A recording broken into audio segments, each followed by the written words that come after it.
Salut Orlando, 2 petites secondes.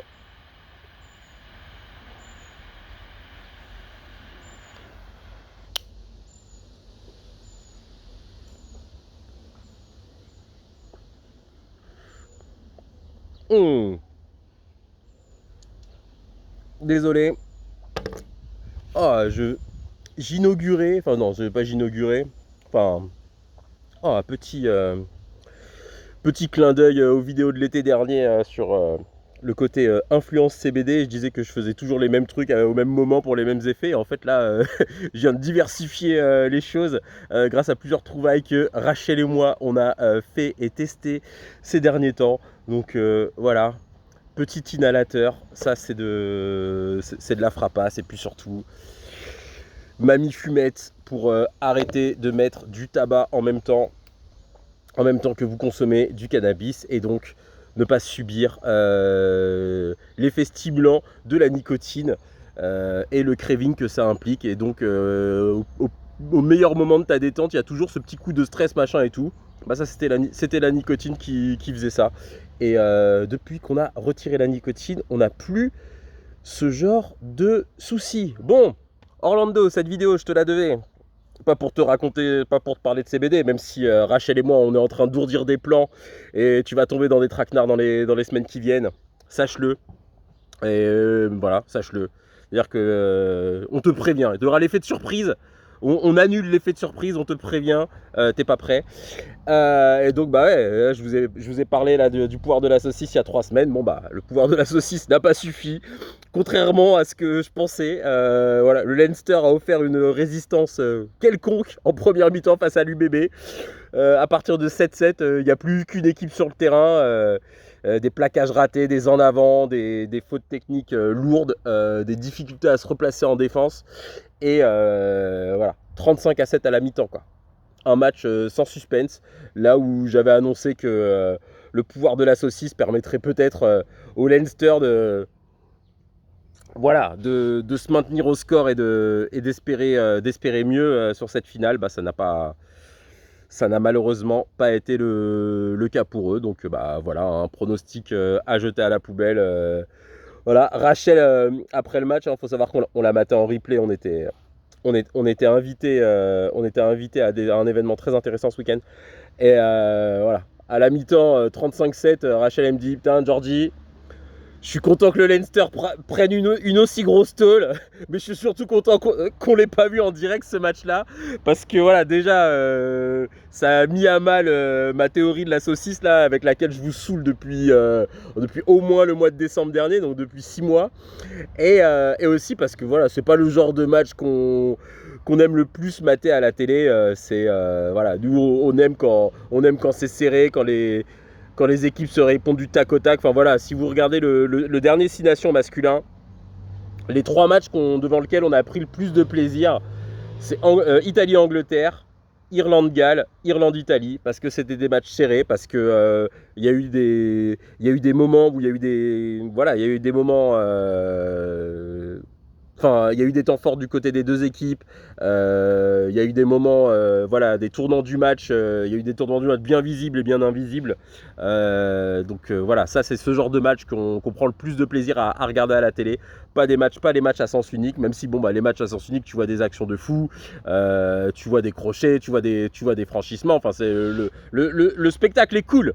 Mais nous c'est vraiment voilà, la dimension de combat et de duel, de bras de fer nous excite plus que l'aspect ultra spectaculaire, même si on aime les essais de 100 mètres, même si voilà, Harry Burns qui se fait intercepter par Moefana et que ça file à l'essai, que ça fait 35-7 à la mi-temps, t'inquiète, on kiffe. Voilà, mais c'est vrai que là-dessus, on est content de ne pas l'avoir maté en direct, celui-là, puis surtout la maîtrise de l'UBB en deuxième mi-temps. Le Leinster revient quand même pour sauver son honneur et voilà. Voilà, même en supériorité numérique, l'UBB parvient à les contenir. L'UBB alourdit le score avec des pénalités. Enfin vraiment, genre voilà, histoire de dire non les gars, vous reviendrez pas. On est à 14 contre 15, rien à foutre. 3 points. Donc ça, c'était génial. Et puis surtout, c'est un truc qu'on vous dit depuis janvier dernier.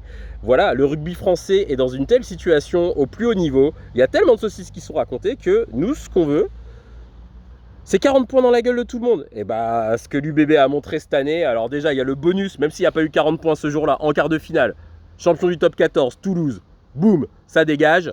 Match spectaculaire, 35 points et des bananes, voilà, une quinzaine de points d'écart minimum, j'ai plus le score en tête. Ensuite, demi-finale, Chabandelmas, plein. Champion d'Angleterre qui arrive, baf, tu connais, discipliné, physique, endurant. En plus, ils sont venus pour essayer de jouer et faire un maximum de trucs. Ils ont offert au moins 3 séquences, 5 instants de jeu dans les 22 bordelais.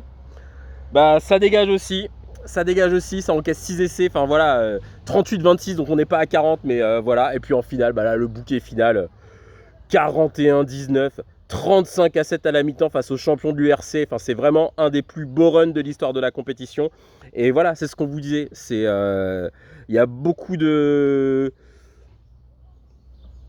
On dit génération dorée, mais voilà, ce qu'on attend d'une génération dorée, c'est qu'elle gagne de façon étincelante et qu'il y ait 40 points à chaque match, et que l'impression laissée en fin de match, c'est que l'adversaire n'avait aucune chance. C'est que même si l'adversaire vient, oui mais l'arbitrage, ils n'ont pas montré les ralentis, oui mais il faisait chaud à Bilbao, vous comprenez, ou n'importe quoi d'autre, bah non, en fait, même s'il y avait eu ce call là, en fait tu le perdais le match. Donc voilà, on est là pour saluer la performance de l'UBB, bravo.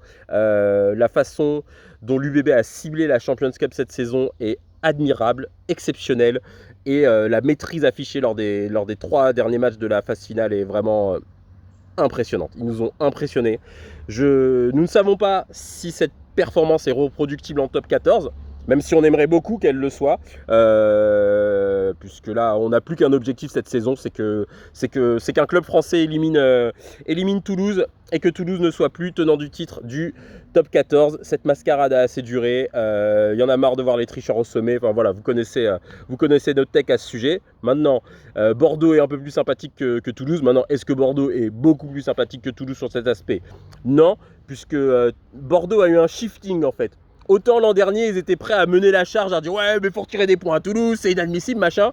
Et cette année, il y a eu un petit discours du genre ouais, mais bon, on comprend quand même la position de Toulouse, machin. Peut-être que voilà, c'est pas tout à fait du contournement du règlement. Et puis voilà, ils se sont un peu engouffrés dans les saucisses. Voilà, je sais pas si c'est par solidarité, par corporatisme. Hein, je suis pas dans leur tête, mais voilà, il y a pas mal de clubs français là qui sont un peu en train de retourner leur veste, ou de se dire que bah ouais, c'est peut-être pas mal si Toulouse est au front pour modifier le règlement.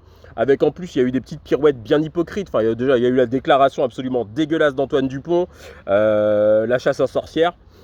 Ok, super. Et puis surtout le côté l'avocat qui se pointe, oui mais j'aimerais contester la légitimité du règlement. Eh mec, ça fait 3 ou 4 ans qu'il est en place ce règlement, pourquoi vous ne l'avez pas fait quand il a été édité ce règlement? Alors c'est soit par naïveté, c'est-à-dire que voilà, la naïveté, vous saviez pas que le règlement était en place et vous avez fait vos contrats, vos droits d'image, vous avez envoyé les joueurs faire des pubs et tout, etc. Ou par putain de malhonnêteté, vous êtes dit ouais, on sera pas forcément contrôlé tout de suite et on aura le temps d'improviser une fois qu'on sera gaulé. Mais voilà, c'est tout petit. Toulouse cette année, enfin le stade toulousain, dans la version masculine, et son équipe de dirigeantes, et la plupart de ses cadres, a donné une image très petite, de lui-même. Oui, c'était au masculin, le stade toulousain masculin.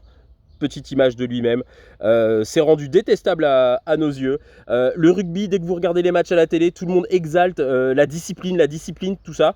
Et en fait, en dehors du terrain, en fait, on peut contourner les règles allègrement surtout quand on est le Stade Toulousain, donc le symbole de l'excellence du rugby français. Voilà, là, il n'y a pas de problème. Bah, nous, ça nous en pose des petits problèmes, donc on espère que Montpellier, qui a gagné le Challenge Cup vendredi soir avec là quasiment 60 points passés à l'Ulster, enfin voilà, hein, le score final pique pour les Irlandais. On espère qu'ils seront en mesure de pourquoi pas taper le Stade Tout. Puis l'UBB bien sûr, même si voilà, ce qui s'est fait en Coupe d'Europe m'apparaît plus difficilement reproductible pour eux en championnat, dans le sens où voilà, l'arbitrage du championnat n'est pas du tout le même dans les phases de ruck. Enfin, c'est le championnat, la Champions Cup, il y a un monde de différence en termes d'arbitrage, et ça n'avantage, ce n'est pas à l'avantage de l'UBB, parce que l'UBB a un pack qui est certes puissant, mais pas aussi lourd que certains de ses adversaires. C'est un pack plus athlétique, et donc voilà, sur la vivacité à se pointer au sol, il y a une plus grande voilà, l'arbitrage est plus généreux à ce sujet en Champions Cup plutôt qu'en top 14. Donc voilà, est-ce qu'ils pourront le reproduire? Et puis surtout, la phase finale, les matchs ne sont pas décalés de 3 semaines les uns les autres, hein. C'est pas tu tapes Toulouse, dans 3 semaines t'as Baf, et dans 3 semaines t'as le Leinster. Là, c'est voilà, la phase finale, elle sera condensée. C'est tu gagnes a priori, l'UBB aura un barrage à l'extérieur. Si elle se qualifie pour la phase finale du top 14, elle aura un barrage à l'extérieur. Ou alors ça voudra dire que Montpellier, Pau ou le Stade Français se sont ratés en grand sur les 2 dernières journées, ce que je ne souhaite pas pour le Stade Français. Et je m'en fiche un peu de Montpellier et Pau, puisque ce ne sont pas mes clubs. Donc a priori, ils auront un barrage à l'extérieur, puis la demi-finale la semaine suivante, et puis la semaine suivante la finale. Donc est-ce qu'ils arriveront à reproduire ce qu'ils ont fait en Champions Cup, en top 14? On leur souhaite, mais on sait que ce sera un challenge très difficile pour eux, d'autant que eux, toute l'énergie qu'ils ont dépensée en Champions Cup, d'autres clubs n'ont pas eu à la gérer, plus la fatigue accumulée due au tournoi destination, hein. Montpellier, Pau, il y avait très peu de joueurs ils avaient très peu de joueurs représentés, et le Stade Français aussi, lors du tournoi destination. Et puis après, il y a l'inconnu, il y a le narratif qui gonfle, La Rochelle, qui est en train de faire sa remontada au classement, qui s'est réveillé à la 21e journée de la phase régulière, et qui, par le jeu de tous les résultats qui ont été obtenus à droite à gauche, a une possibilité de se qualifier pour la phase finale. Est-ce qu'ils y arriveront? Pareil, on ne sait pas, parce que voilà, il reste 2 matchs, et leur avenir n'est pas entre leurs mains, mais le fait qu'il y ait une confrontation directe entre le 6e et le 7e font qu'ils vont peut-être pouvoir passer devant au classement. Voilà, faut qu'ils commencent par obtenir un bonus offensif à Montauban, et puis après on sortira les calculettes à la dernière journée. Mais là, on a potentiellement les 2 derniers champions, enfin 2 équipes championnes d'Europe ces dernières années qui aborderont la phase finale avec un barrage, alors soit à domicile si ça se goupille bien pour l'UBB, très certainement à l'extérieur pour La Rochelle. Donc on aurait un tableau final qui serait remarquable, et peut-être on a envie que l'une de ces équipes éclate le Stade Toulousain. Et voilà, et qu'on puisse dire boum, ça dégage, qu'on pète un coup, qui est plus le nom de Toulouse sur le palmarès du top 14, et ça nous aidera beaucoup à péter un coup, et à prendre nos distances avec le jeu masculin. Voilà, pour le reste, il y a eu un tournoi à destination féminin qui s'est passé, il n'y a toujours eu aucun contenu sur la chaîne.